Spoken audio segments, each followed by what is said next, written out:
According to David Baesky, who is quoted by Kowalski, the main point of divergence between Lenin and the left communists was, quote, a different conception of the epoch of imperialism and of socialist revolution. Kowalski notes that Lenin says, quote, on the question of imperialism, there is apparently complete agreement in principle within our party. However, quote, what remains to be examined is the differences in the way the definition and characterization of imperialism is formulated. In Imperialism and World Economy, following Hilferding's concept of finance capital, Bukharin had argued that the development of this new force had increasingly integrated sections of the world economy. The world economy was becoming an international conglomeration in which, quote, the slightest change in one part is reflected in all. Much like Hilferding, Bukharin had also argued that the increasing organization of capital had made possible the introduction of a planned course of social production. However, while Hilferding believed that war would be disastrous and that the devastation which would follow a war would ruin prospects for socialism, Bukharin argued that both international instability and the competing desires of different national states to overcome and absorb the weaker states would be an inevitable cause for war to break out, that within this epoch of imperialism, wars were unavoidable, inevitable. From Bukharin's understanding of the capitalist world economy as an interconnected phenomena, he would also come to argue that the proletarian revolution, therefore, would also be interconnected, international. As Kowalski puts it, the revolutionary overthrow of capitalism could not remain confined within the bounds of any national state. Now, the whole idea of a closed state and economic autarky was absurd. Socialism, therefore, must conquer on an international scale, which was now feasible given the economic preconditions for it were present. For the young Bukharin, socialism in one country was simply utopian. The revolution, therefore, could not simply take place in one country. In 1916, Pyatakov would describe the left's view of revolution. We picture this process as the united action of proletarians of all countries, who break down the frontiers of the bourgeois state, who remove the frontier posts, who blow up national unity and establish class unity. This schema, however, only applied to Europe and North America, where capitalism was sufficiently developed and active and conscious working classes had been developed. As Carl Radek said, quote, in Central and Western Europe, as well as in North America, the time has already come for transforming capitalism into socialism. Nikolai Lukin would go even further and state that the socialist revolution would occur upon, quote, a simultaneous and agreed actions of proletarians of all countries. One of the causes for this aggressive internationalism was their persistent belief that the socialist and world revolution was upon them, that with the present struggle, a revolutionary wave would sweep across Europe, and thus the old program for them was no longer applicable. Now, a new program based on the impending international upheaval was required. Bukharin's analysis of the modern finance capitalist state, the dictatorship of magnates and capital, which he termed state capitalism, led him to further conclusions. From Bukharin's perspective, the bourgeoisie, now united in the state apparatus which it had appropriated for itself, also integrated within itself the state's organs of suppression and dilution, the church, the police, the army, etc. All of these institutions were now in service of the bourgeoisie. In opposition to Hilferding's evolutionary parliamentary route, Bukharin, following Pannekoek, developed a revolutionary and anti-statist approach, thus becoming the first of the Bolsheviks to return to the original communist program. Many left communists had come to believe that Russia was making advances in becoming a finance capitalist state. During the war, production was centralized. For them, the development of finance capitalism in Russia had made it possible for the socialist organization of the economy, but only with the help of the Western proletariat. The orthodox Marxist and Bolshevik approach to socialist construction was based on a highly economic determinist view, which believed that history occurred in stages, that socialism, being the next stage following capitalism, thus had required a highly developed capitalism. Therefore, Russia in the early 1900s was widely believed to be not capable of establishing socialism. This view, which is common, was being rejected by the Russian left communists. It was previously rejected by Trotsky, who envisioned the jump to a socialist revolution with his concept of permanent revolution. Soon, it would be rejected by Lenin. Osunsky, for one, had stated that neither Marx nor Engels had ever provided a, quote, scientifically based measure for how advanced capitalism had to be before it was ripe enough to be transformed into socialism. For them, modern capitalism, with its syndicates and trusts, had sufficiently paved the way for socialist development, and Russia in 1917, which had organized its economy for war, had therefore entered the ranks of the state capitalist nations of Western Europe, becoming ripe for socialist revolution and socialist transformation. This socialist revolution would still be dependent on the West for support and would not be able to survive on its own. Bukharin, for example, would state, "The international revolution means not only the purely political reinforcement of the Russian Revolution, it also means its economic reinforcement. The victory of the proletariat in the West makes it possible, in planned manner, to treat the economic wounds of Russia by applying the highly developed technology of the West." Lenin had a somewhat different view of imperialism from the left. On the surface, there are many similarities, particularly with the talk of the international aspect of the Russian Revolution, the transformation of capital into monopoly capital, and the sort of chained links of various national economies into world economy. But while Bukharin and the left spoke of homogenization of the world economy, Lenin emphasizes heterogeneity. Thus, since development of capitalism was uneven throughout the world, for Lenin, one could not speak of a pure and only socialist revolution. Kowalski writes, "For Lenin, this intertwining of finance capitalism with socio-economic and political structures of a lower order meant that it was impossible to anticipate any pure social or socialist revolution. It would not occur as a simple struggle between the proletariat and the bourgeoisie, but rather would be a very complex phenomenon, not a single act, not one battle on one front, but a whole epoch of acute class conflicts on all fronts. The social revolution can only come in the form of an epoch which are a combined civil war by the proletariat against the bourgeoisie in the advanced countries, and a whole series of democratic and revolutionary movements, including the national liberation movement in undeveloped, backward, and oppressed nations." So while Bukharin and the left's view of imperialism denied the necessity of national movements, Lenin's view emphasized them. His views on the international situation and imperialism would thus go on to influence his domestic policy, which brought about more opposition from the left flank of the party. For the left communists, the Revolutionary War was not an offensive endeavor, but a defensive one. For them, this war was not, quote, "a crusade to carry revolution abroad at the point of red bayonets." Instead, it was a struggle to defend the gains of the revolution from opposition within and without. Some, like Preobrazhensky, however, would maintain that this was a theory of the offensive. Even some of those who were opposed to the signing of the treaty understood well that they could not wage an offensive revolutionary war because the soldiers would not fight. In fact, the Revolutionary War as conceived by the left communists was not your typical conventional war. Instead, it amounted to a partisan guerrilla struggle. Bukharin would state, "Comrade Lenin has chosen to define revolutionary war only and exclusively as a war of large armies with defeats in accordance to all the rules of military science. We propose that war from our side, at least in the beginning, will inevitably take the character of a partisan war of flying detachments." The left communists supported the formation of workers' and peasants' militias and believed that a German encroachment would lead to the spontaneous rising of various workers' and peasant detachments that would wage partisan struggle against the imperialist army.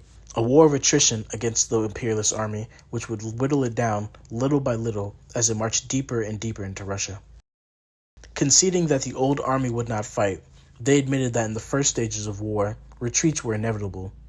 However, such retreats would have their advantages, as they would draw German troops ever further into the depths of Russia, where they would find themselves overextended and hence vulnerable to counterattack by partisan detachments.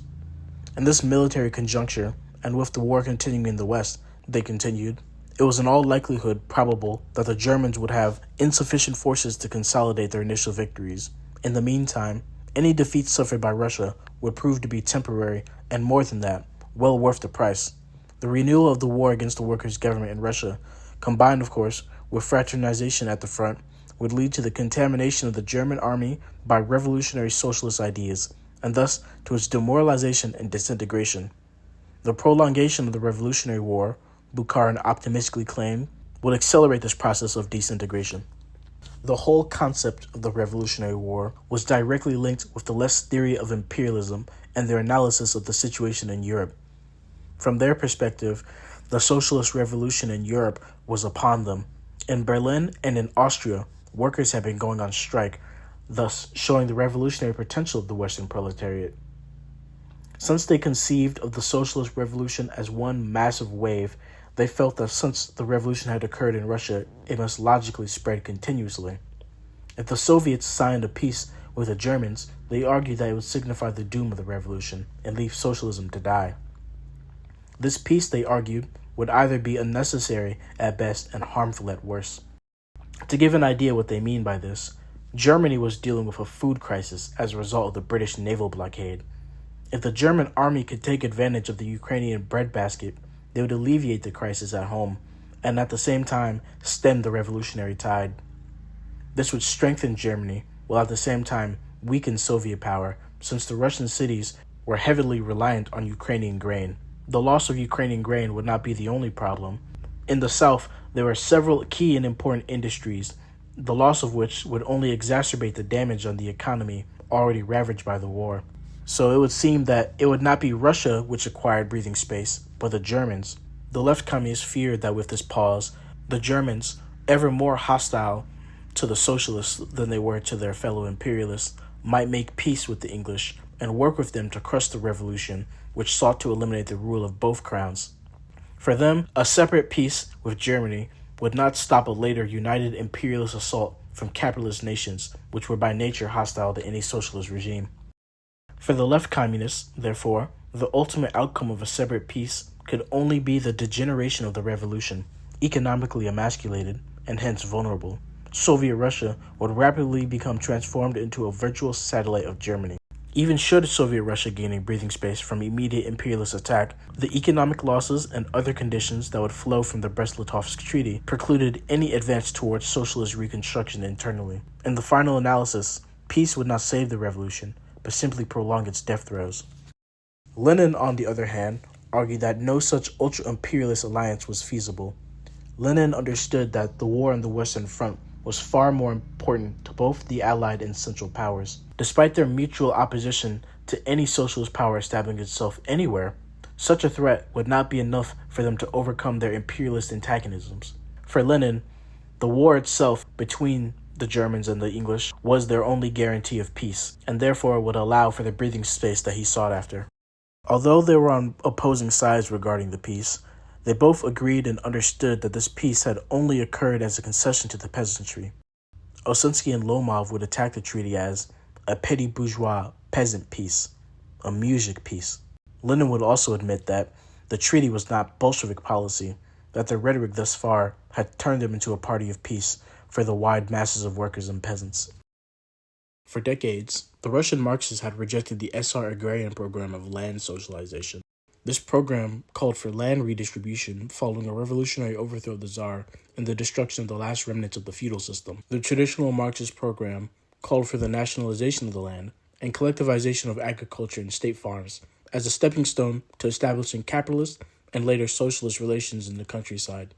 However, it was argued that during a bourgeois democratic revolution, that the policy of land distribution would have been a correct one, for it would have undermined the landed gentry, the pomeshiks. However, the situation had changed somewhat since 1905. Following the Stolypin reforms, the advancement of capitalist relations in the countryside had been accelerated, and large estates operating on capitalist lines had been erected. The division of these new large estates into petty bourgeois property would have been counterproductive, since it would erase the progress that had been made. Furthermore, since 1917 had ostensibly evolved into a socialist revolution, the land distribution program would have created in the vast stretches of the Russian countryside a large, hostile, counter-revolutionary force of petty bourgeois landowners who would be antagonistic to a future socialist program that would nationalize their land. Land division must be avoided at all cost, as Bukharin had stressed at the Sixth Party Congress in the summer of 1917, in particular, lest it produce a large class of satiated peasant proprietors who would desert the revolution to defend their newly won property. So, when Lenin adopted what was essentially the SR program, the left communists once again sought to defend the orthodoxy of theirs. At the beginning of 1918, in January and February, they had castigated Lenin for his willingness to appease the peasants by sanctioning the division of land amongst them. Not only was such a policy contrary to the demands of socialism, but potentially fatal to it. The peace itself had been in large part another concession to peasant pressure. If continued, This path of conciliation would have grave consequences, leading to the political supremacy of the semi-proletarian, petty bourgeois masses, and proved to be only a transitional stage to the complete domination of finance capital. In April of 1917, Lenin wrote that the program which the Bolshevik Party should adopt included confiscation of all landed estates and nationalization of lands in the country, which followed the traditional Marxist program. The idea was that the revolutionary state would hasten the downfall of feudalism in the countryside and increase class diffusion.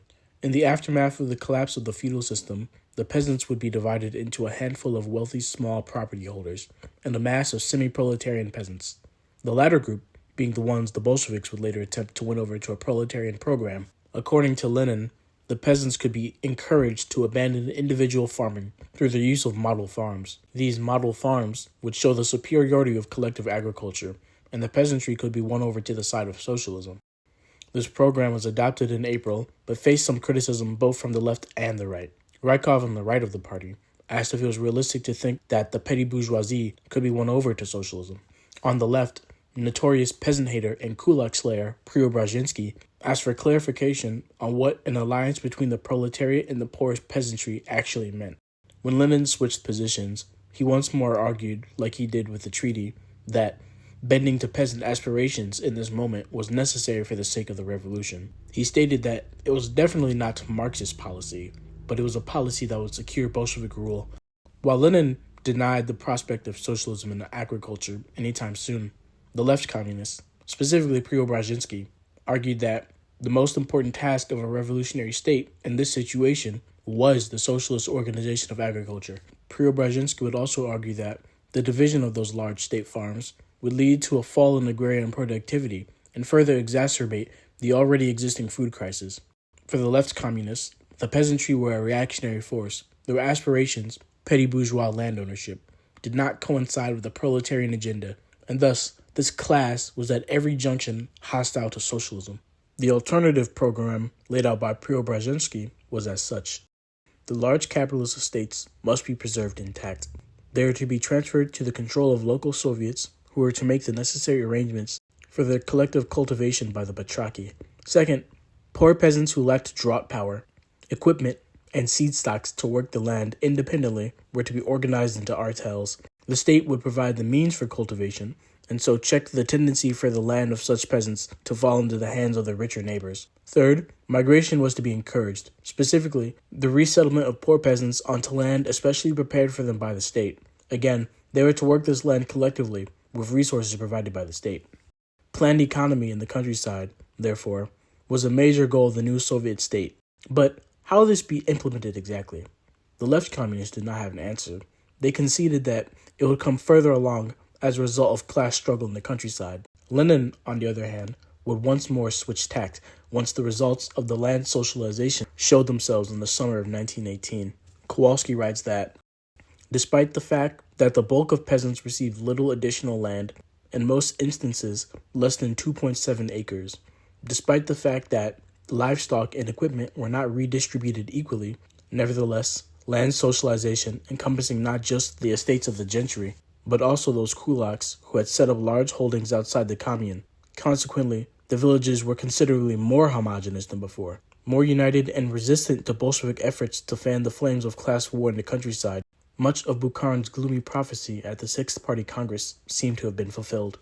In the end, Lenin conceded that the land policy perhaps was a mistake, and now adopted positions similar to the left communists. Lenin spoke of state capitalism in a positive light, in regards to him seeing it as the next stage in the development of socialism, as well as a progressive advance in backwards and semi-feudal Russia. He stated that socialism is merely the next step forward from state capitalist monopoly. He would also write that, quote, I said state capitalism would be our salvation. If we had it in Russia, then the transition to full socialism would be easy, because state capitalism is something centralized, calculated, controlled, and socialized, and we lack this. This notion of state capitalism would be a serious contention between him and Bukharin. However, behind the surface, both of them truly supported the same policies, because Bukharin did not support workers' control. The issue was entirely semantic, because Bukharin had a different view of state capitalism, which he associated with the Leviathan state, the imperialist predatory state. Kowalski writes, The argument centered on Lenin's description of the Soviet economy as state capitalist, a semantic conflict which demonstrated once again that the two men had different understandings of modern capitalism. In applying the term to his policies, Lenin used state capitalism as a synonym for state regulation of private capital and modern economic management. He thus gave state capitalism a neutral connotation. Whatever the merits of Lenin's concept, it violated a theoretical understanding central to Bukharin's Marxism. For him, state capitalism was modern capitalism. It had defined his thinking about imperialism and, above all, the modern Leviathan state and its penal capitalism since 1915. In Bukharin's mind, Lenin's application of the term to Soviet Russia was therefore outrageous. When Lenin first analyzed Russia in 1917 in response to Menshevik and Bolshevik opponents, he pointed to the centralization of banks and various segments of industry in Russia as proof of its ripeness for socialism. By 1918, however, he questioned the extent to which state capitalism actually existed in Russia, and now instead called for its development, which he stated would be a giant and progressive step forward in a Russia which was still dominated by its masses of peasants. Lenin's call for state capitalism had also included a call for labor discipline and one-man management. In November of 1917, the Bolsheviks enacted a decree on workers' control, putting into power local Soviets and factory committees. The first three motions of the decree state that, in the interests of a systematic regulation of national economy, workers' control is introduced in all industrial, commercial, agricultural, and similar enterprises which are hiring people to work for them in their shops or which are giving them work to take home. This control is to extend over the production, storing, buying, and selling of raw materials and finished products, as well as over the finances of the enterprise. The workers will exercise this control through their elected organizations, such as factory and shop committees, Soviets of elders, etc. The office employees and the technical personnel are also to have representation in these committees. Every large city, gubernia, and industrial area is to have its own Soviet of Workers' Control, which, being an organ of the Soviet of Workers, Soldiers, and Peasants Deputies, must be composed of representatives of trade union, factory, shop, and other workers' committees and workers' cooperatives. This decree was signed by Lenin and Shliapnikov. In the months leading up to and after October, it was Lenin who at times and with great zeal advocated, although not elaborated, workers' management of key industries which they had planned to nationalize. An example of Lenin's early faith in workers' control is his proclamation just before October that, quote, socialism is not created by order from above. State bureaucratic automatism is alien to its spirit. Socialism is living. It is the creation of the mass of the people themselves. But in the fall months of 1917, he elaborated a program along the lines of his notion of state capitalism in his pamphlet, The Impending Catastrophe and How to Combat It. The left communists, specifically Osunsky, would call this the program of organic construction. Lenin's program called for nationalization of banks and the already existing capitalist syndicates. At the same time, other industries would be forced to transform into syndicates. The new revolutionary state would now organize and plan production and prevent economic collapse. But for this plan to work, Lenin posited that it was necessary to make use of the old managers, the capitalists, and the technical elite, those referred to as the specialists or spetsy. These people, who had been removed from the system of management by the revolution, were to be encouraged back into the system with the promise of high wages or with force if necessary. At the same time, Lenin advocated for a tight centralism. This state capitalist model that Lenin began to promote in 1918 brought him once more into conflict with the left communists. During this issue, Bukharin took a sideline, and now Lenin was butting heads with Osunsky. The slogan of workers' control had been a popular platform of the Bolsheviks within the working class during the early months of the revolution.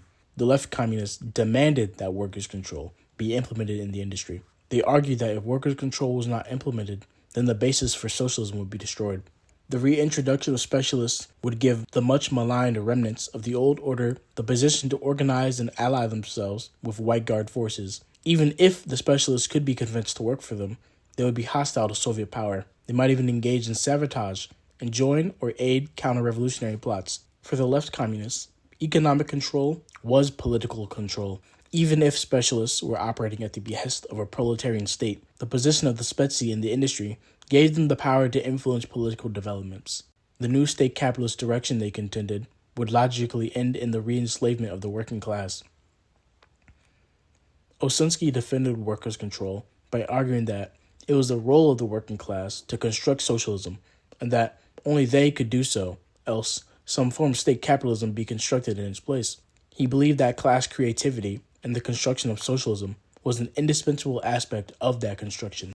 Lev Kritzman, who himself would criticize the failures of workers' control, would argue retrospectively that through the transformation of nature, man would also transform himself. That was his creative task. It was therefore imperative that the mass of the working class consciously take part in the construction of socialism so that it may realize its creative potential. For him, and basically all the left communists, mass creativity was required for the development of communism.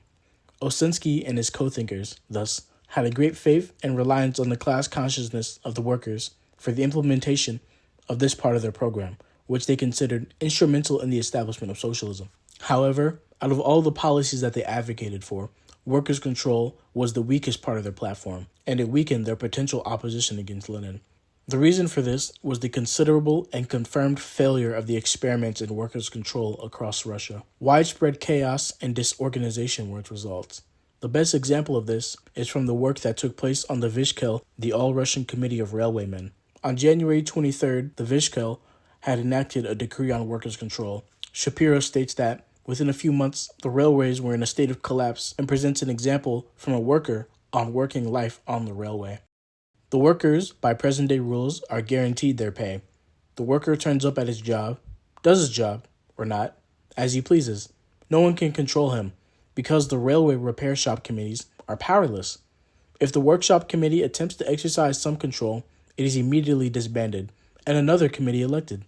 In a word, things are in the hands of a crowd, which, thanks to its lack of interest in and understanding of production, is literally putting a brake on all work.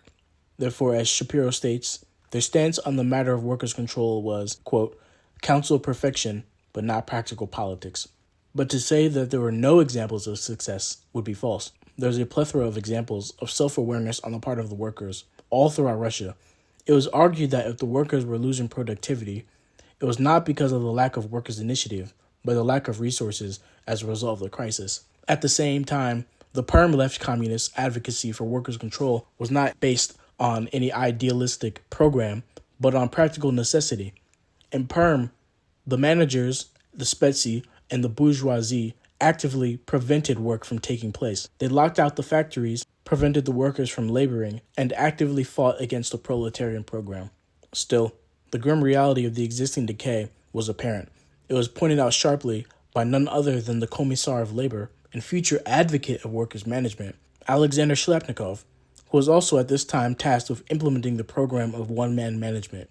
Another funny fact is that the original leaders of the Vishenka, the Supreme Economic Council, were the left communists. Osinski was its first chairman, and in its bureau were Bukharin, Lomov, and Smirnov. But after the treaty was signed, they all resigned their posts and were swiftly replaced by rightist leadership like Milyutin and Rykov, in a reversal of what had occurred in the summer of 1917. When Bukharin returned to anti-statism in 1915 with his article Towards a Theory of the Imperialist State, he faced immediate hostility from Lenin, who accused him of promoting semi-anarchist nonsense and holding on to an entirely incorrect view of the relationship between revolutionaries and the state.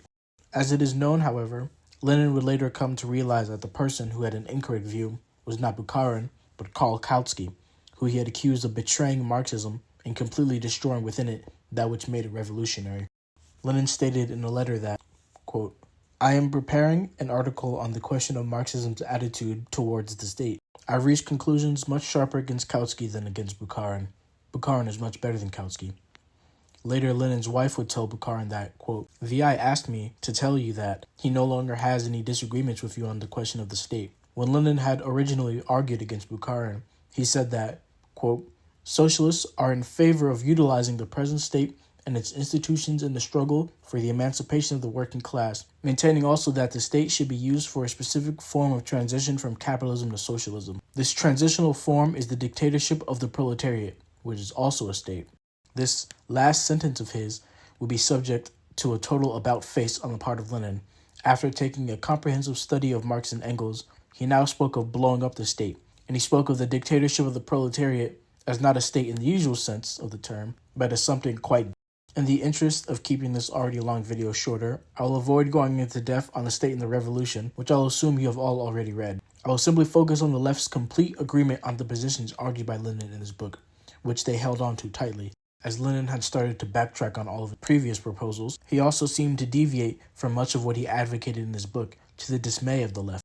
The concept of the Commune-State that Lenin presented in his book was instrumental to the left's view of the dictatorship of the proletariat, the proletarian state in decomposition. The Commune-State was meant to be the anti-bureaucratic entity envisioned by Marx, the egalitarian organization in which the working elements in the government did not represent a privileged strata above the workers, but in service to them, subject to recall at any moment, and received only workmen's wages. The Commune-State was to be realized as a republic of the Soviets, a semi-decentralist state that gave more local initiative. In place of the police and army were to be popular militias organized by the Soviets. However, despite the decentralist nature of this half-state, they also argued for what you might call authoritarian measures. Disclaiming any accusations they were anarchists, they were adamant on the need for a strong state during the transition to socialism, until a classless and consequently stateless society would at last exist. For them, the Soviet Republic was to be the state, identified by Bukharin as the iron dictatorship of the proletariat. This dictatorship had two basic functions, one political, the other economic. First, it must consolidate the gains of the revolution by ruthlessly stamping out all counter-revolutionary opposition on the part of the old exploiting classes. At the same time, it had a more constructive role to play. It had to act to save the Russian economy from complete collapse, and the population, especially in the towns, from starvation. Their emphasis on decentralization was for its usage as a weapon against the bureaucracy, but also to promote the active running of state affairs by the people.